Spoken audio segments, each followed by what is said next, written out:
ଆଜି ଗୋଟେ ଗପ ଶୁଣିବା। କୋଉ ଗପ କହିଲ? ମିନାର ମିଠେଇ ଖିଆ। କୋଉ ଗପ? ତମର ସବୁ ମାମୁଁ ଅଛନ୍ତି? ସେ ମିନାର ଗୋଟେ ମାମୁଁ ଥିଲେ ହେଲା। ତ ମାମୁଁ ଦିନେ ଆସିଥିଲେ ତାଙ୍କ ଘରକୁ। କଣ ନେଇକି ଆସିଥିଲେ କହିଲ?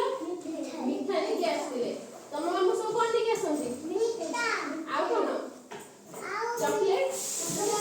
ଆଉ କଣ ନେଇକି ଆସନ୍ତି? ତ ମାମୁଁ ଆସିଲେ କଣ ନେଇକି ଆସିଥିଲେ?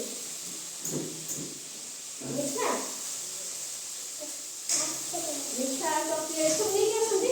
ମିନାର ମାମୁଁ ଭିତରେ ମିଠା ନେଇକି ଆସିଲେ। ଦେଖ ତାପରେ ମିନାର ବୋଉ ସେ ମିଠେଇ ଗୁଡା ସବୁ ଡବାରେ ପୁରେଇକି ରଖିଦେଲେ। ଗୋଟେ ଡବାରେ ପୁରେଇକି ମିଠା ନଷ୍ଟ ହବନି ବୋଲି ଡବାରେ ପୁରେଇକି ରଖିଦେଲେ। ତାପର ଦିନ ପୂଜା କରିବାକୁ ପଡିଲେ। ତା ମା ଯେ ମିନାର ମା ଯେ ସେ କଣ କଲେ ନା ପୂଜା କରିବାକୁ ପଡିଲେ ମନ୍ଦିର। ଭଲ ଲାଗୁନି ତାପରେ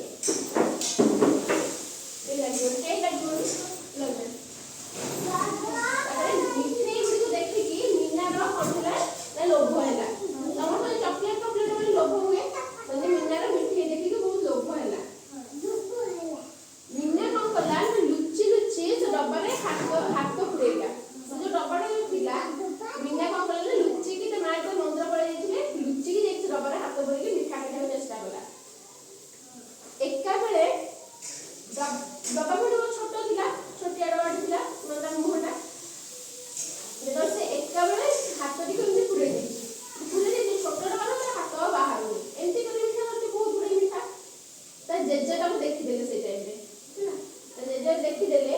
ତା ଜେଜେ ପଚାରିଲେ ଆରେ ମିନା ତୁ କଣ କରୁଛୁ ଏଠି?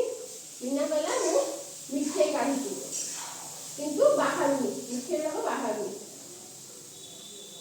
ତା ଜେଜେ କହିଲେ ଥରକେ ଗୋଟେ ମିଠେଇ ଆଣେ। ସେ ମିଠେଇ ଥିଲା କହିଲେ ତୁ ଯଦି ଏକାଥରେ ଏମିତି ବହୁତ ମିଠା ନେଇ ଆସିବୁ ଡବାରୁ ହାତ ବାହାରିବନି। ଯଦି ଥରକେ ଗୋଟେ ଗୋଟେ ଲେଖା ଯଦି ମିଠା ବାହାର କରିବୁ ଏମିତି ତାହେଲେ କଣ ହବ? ମିଠାଟା ଆରାମସେ ବାହାରିଯିବ ହେଲା। ଜେଜେଙ୍କ କଥା ମାନି ମିନା ଥରକେ ଗୋଟିଏ ଲେଖା ମିଠାଇ ଆଣିଲା।